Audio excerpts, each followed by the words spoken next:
Back in 1916, the German Empire came up with a plan for a battle unlike anything the world had ever seen. The goal wasn't to capture territory or even a city. The goal was simply to kill so many enemy soldiers that their country would literally lose the will to fight. This is the story of Verdun, the longest and one of the absolute most brutal battles of the First World War. So, let's set the stage. It's late 1915, and for Germany, the war is a huge problem. They're bogged down in this horrific stalemate on the Western Front.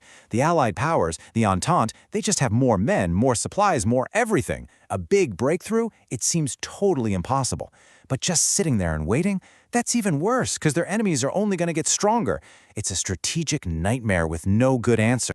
And the solution that the German Chief of Staff, Erich von Falkenhayn, came up with, well, it's chilling. It's called attrition warfare. The whole idea is to stop trying to outmaneuver the enemy and instead just bleed them to death. You create a furnace of combat so awful, so relentless, that it just consumes the enemy's army and shatters their spirit for good. Okay, so if you're going to create this massive meat grinder, where do you put it? Why Verdun? Well, this fortified city wasn't just any old city. For France, it was a massive symbol of national pride, of their strength. Falkenhayn was betting, and it was a huge gamble, that France would be willing to sacrifice literally anything and anyone to keep it from falling. You see, Germany was really caught between a rock and a hard place. Everybody knew that attacking those heavily defended French trenches was basically a recipe for disaster, but doing nothing, that was like a slow death sentence, as the Allies' industrial might and manpower just grew and grew. Falkenhayn felt like he had to make a move, to do something so drastic it would change the very rules of the war itself. Now, here's where history gets a little murky. After the war, Falkenhayn wrote in his memoirs that his brilliant plan was always to bleed France white. But, a lot of modern historians call foul on that. They think the original plan was much more traditional, a quick, punchy attack to grab the high ground around Verdun, and that the whole Battle of Attrition story was just a way to save face after that initial plan went completely off the rails. But whatever the real plan was, the way the attack kicked off, codenamed Operation Judgment, was just a terrifying display of raw industrial power. 2 million. Just try to wrap your head around that number. That's how many artillery shells the Germans fired in the opening barrage. It was one of the most intense bombardments in human history up to that point. The idea was simple: just completely pulverize the French defenses, obliterate their trenches, and create a moonscape where, as one German minister put it, not even a mouse could survive. And at first, man, it worked with terrifying speed. The German advance was a blur. Day one, they smashed through the first French positions. The next day, a key defensive force is gone. And then, just 4 days into the battle, something happens that sends a shockwave of panic all the way to Paris. This is just absolutely unbelievable. Fort Douaumont, the biggest, baddest fort in the entire defensive line, the linchpin, was taken by a tiny German patrol that basically just wandered in and found it empty. A massive, catastrophic blunder by the French command had left it with almost no soldiers or guns. For Germany, it was this incredible triumph. For France, it was a moment of pure, abject terror. But France did not break. Staring total collapse right in the face, the French High Command made a decision.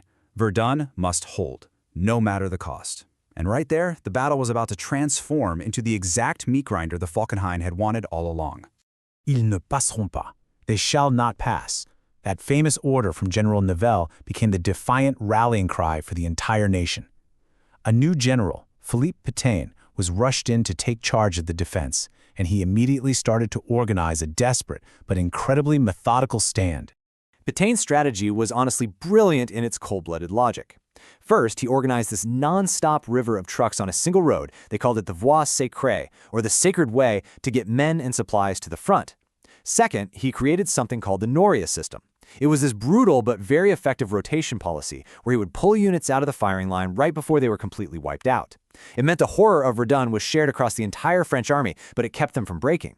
And finally, he used a flexible defense in depth, basically letting the Germans take ground at a horrendous cost, only to get smashed by fresh French counterattacks. And make no mistake, it was absolute hell. We can't talk about high-level strategy without remembering what it meant for the men on the ground. This quote from a French soldier, it gives you just a tiny glimpse into the nightmare. The battlefield was just a sea of mud, shell craters, and bodies, constantly churned up by artillery. So the French line bent, but it didn't break. And yet the Germans just kept attacking, for months. Wave after wave of men thrown into this inferno for a few inches of ground. So why? Why did the Germans keep pushing a battle that they clearly weren't winning anymore? This is really the central question. Once the battle turns into this grinding stalemate, the quick victory is gone. It's a fantasy. So why keep feeding your own army into the fire? Well, the answer is a deadly mix of wishful thinking and just plain awful intelligence. See, the German high command kept the attack going because they truly believed they were winning the war of attrition. Their intelligence reports were wildly optimistic, massively overcounting French casualties. They saw Pétain's rotation system not as a clever way to save his army, but as proof that entire French divisions were being wiped out one after another. They were absolutely convinced they were bleeding France white, when in reality, the casualties were almost one for one. But not everyone was drinking the Kool-Aid. You get this darkly funny quote from General Max von Gallwitz. It shows that at least some of the guys on the ground could see the truth, that this had become a pointless, bloody stalemate. Finally, by August, the truth became impossible to ignore. Falkenhayn was fired. His replacement, the famous Paul von Hindenburg, took one look at the maps, at the casualty lists, and immediately called a halt to all major German attacks at Verdun. The grand plan had officially failed. But the battle, it wasn't over. Not by a long shot. Now, it was France's turn. The Germans had a nickname for Verdun, the Blutpumpe, the blood pump. And now, that pump was about to reverse direction. The French had learned some very hard lessons in the fires of Verdun. Under General Robert Nivelle, they came back with a vengeance. They unleashed these powerful counterattacks using brand new tactics, like the creeping barrage, where their own artillery fire would roll forward like a curtain right in front of their advancing infantry. And they started taking back the land they'd lost. And when the fighting finally died down in December, the final bill was just staggering. Look at these numbers. Over 700,000 casualties combined. France lost a bit more, but Germany's losses were catastrophic for them. It wasn't even close to the lopsided kill ratio Falkenhayn had promised. It was just a mutual, pointless bloodbath. So, what's the final verdict? Well, tactically, on the battlefield itself, you could maybe call it a draw. But strategically, for the bigger picture of the war, it was an undeniable, massive defeat for Germany. They failed to break France. They wasted thousands of their best, most experienced soldiers that they could never replace. And their position in the war was actually worse than when they had started. And the scars from this battle went so much deeper than just military strategy.